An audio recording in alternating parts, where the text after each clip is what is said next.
Selamat pagi, anak. Pagi. Alhamdulillah, mudah-mudahan pada hari ini kita dalam keadaan sehat walafiat.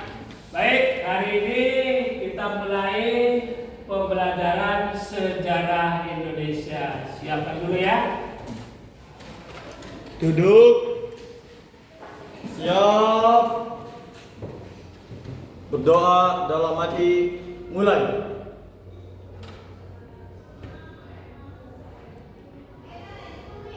Berdoa selesai. Beri salam. Assalamualaikum warahmatullahi wabarakatuh. Waalaikumsalam warahmatullahi wabarakatuh. Sebelum kita melanjutkan materi yang kita bahas dari kemarin ya, kita lanjutkan hari ini. Kita absen dulu. Abdul Rohim, Siap. Alif, Siap. Alpia, Izin. Anggi, Siap. Aulia, Siap. Cahaya, Siap. Claudia, Siap. Doni, Siap. Gias, Siap. Halwa, Siap. Hamusa, Siap. Lana, Siap. Mini, Muhammad Labib, Siap. Nanda, Nesma, Siap. Puspita, Siap. Rahayu, Siap. Rahman, Siap. Risel, Siap. Tiarayu, Siap. Wendy, Siap. Weni, Siap. Yanti Suci, Siap. Evan. Siap. Terima kasih ya. Yang sudah berangkat tadi berapa orang? Dua orang ya. Pertama Mini. Dengan ya. Kemana teman kamu itu? Nah, ya. Satu izin, satunya tanpa keterangan ya. Baik, kita akan melanjutkan materi yang sekarang ya, lanjutkan dari minggu yang kemarin. Dulu. Selamat pagi. Pagi. SMK Bisa. SMK Hebat. SMK Negeri 1 Sugra. Bisa. Hebat. Luar biasa. Terima kasih ya. Tadi kembali katakan SMK bisa. Bisa itu BB ya. Apa B? Bekerja. M melanjutkan. W wirausaha ya. Setelah keluar dari SMK ini diharapkan bisa bekerja ya. Besok bisa melanjutkan dan bisa berwirausaha. Baik ya. Kita lanjutkan materi hari ini, yaitu judulnya tentang latar belakang kolonialisme dan imperialisme barat. Coba dibuka bukunya. Dibuka bukunya ya. Ya. Kita lihat ya, di sini kita bahas latar belakang kolonialisme dan imperialisme. Apa artinya kolonialisme? Yaitu apa? Artinya kolonialisme penjajah ya. Baik, dibahas dulu ini dari awal. Latar belakang kolonialisme dan imperialisme barat awalnya adalah bangsa barat ini bertujuannya adalah menguasai ya di Asia, di Afrika.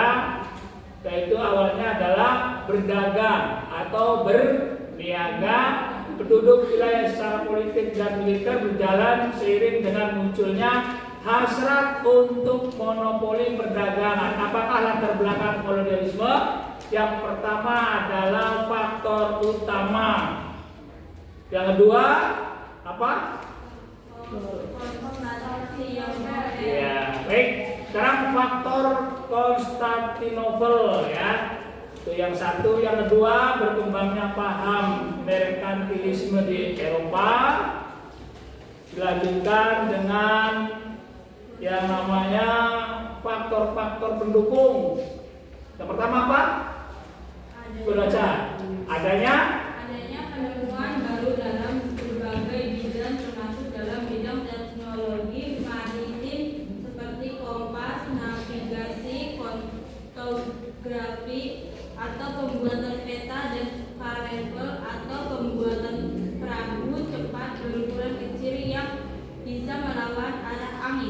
Terima kasih. Siapa namanya?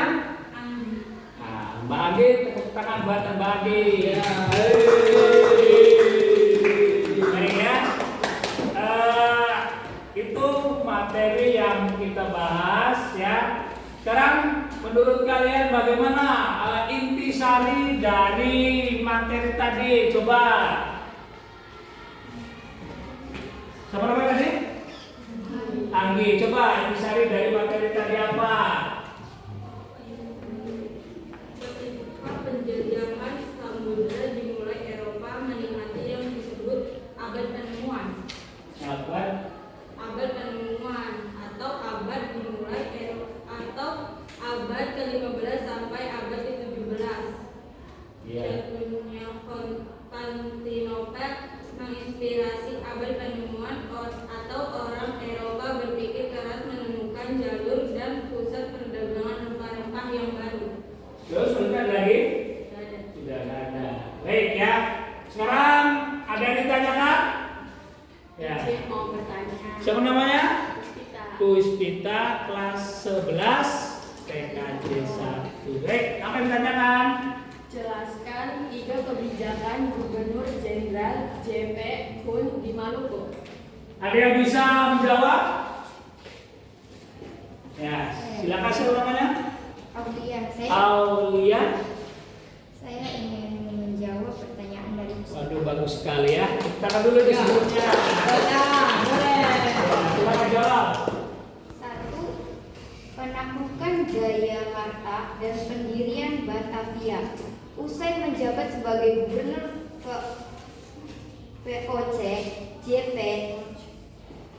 Cohen membuat kebijakan membawa 18 kapal perang untuk menyerang Jayakarta. Dampaknya, pada tanggal 30 Mei 1916, Jayakarta berhasil bumi hanguskan. Setelah itu, VOC membangun kota baru bergaya Belanda dan dinamakan Batavia. Tempat tersebut juga menjadi kantor pusat VOC. 2. Monopoli perdagangan. JP Cohen sangat berambisi terhadap rempah-rempah di Indonesia. Ia memberlakukan kebijakan yang ketat, bahkan sampai memonopoli perdagangan rempah-rempah dengan memaksa rakyat menjual hasil bumi ke mereka dengan harga yang rendah.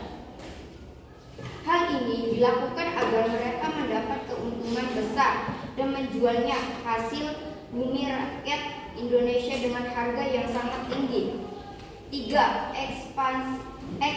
Ekspansi wilayah. JP Cohen juga melakukan perluasan wilayah VOC dengan menaklukkan beberapa wilayah strategis. Tindakannya seringkali disertai kekerasan dan penindasan terhadap penduduk setempat. Bahkan ia melakukan pembunuhan terhadap ribuan rakyat Banda. Hal ini dibuktikan oleh 9 sejarawan terkemuka Belanda yang menyatakan JP Cohen membantai habis rakyat Banda. Akan tetapi, pemerintah di tempat kelahiran JP Cohen tidak ada satupun yang mau minta maaf. Sampai pemerintah menyatakan JP Cohen sebagai pahlawan dan menggalang dana untuk membuat patung untuknya. Sudah.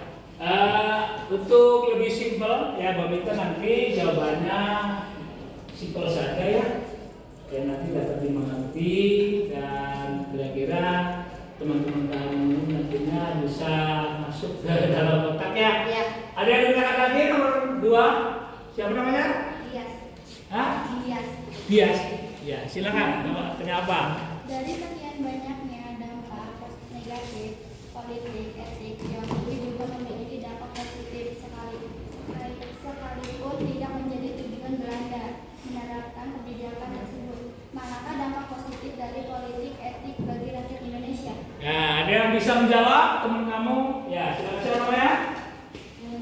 Wendy akan menjawab pertanyaan tadi ya dengan simpel dan ringkas ya.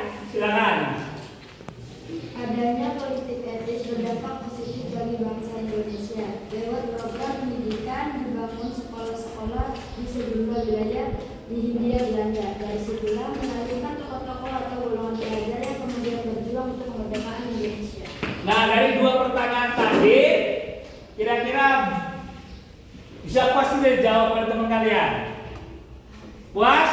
Puas. Dapat dimengerti? Baik ya. Untuk selanjutnya, karena sudah lagi ada materi yang baru, untuk kedepannya kita bahas, dilanjutkan untuk minggu depan ya, yaitu tentang kolonial imperialisme Barat Eropa di Indonesia ya, masuknya bangsa Portugis ke Indonesia. Itu untuk minggu nanti disiapkan ya. Tapi dari pertanyaan tadi benar udah puas ini? Sudah. Udah pertanyaan lagi cukup? Cukup. Itu saja ini. Terima kasih. Assalamualaikum warahmatullahi wabarakatuh.